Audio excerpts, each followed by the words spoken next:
Basirhat BL and LRO অফিসে ধুমধুমার। অভিযোগ, BL and LRO Trinamool নেতাদের যোগাযোগে পিফা অঞ্চলের সাধারণ মানুষদের নিজেদের সম্পত্তির রেকর্ড অন্য মানুষ ও তৃণমূল নেতাদের করে দিচ্ছে।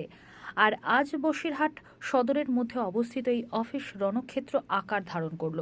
উত্তেজিত জনতা অফিসের মধ্যে ঢুকে ভাঙচুর করে, জুতোর মালা বানিয়ে নিয়ে আসে বিএল অ্যান্ড এলআরওকে পরানোর জন্য।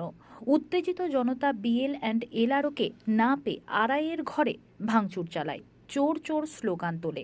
কিছুক্ষণের মধ্যে বসিরহাট থানার পুলিশ আসে ঘটনাস্থলে।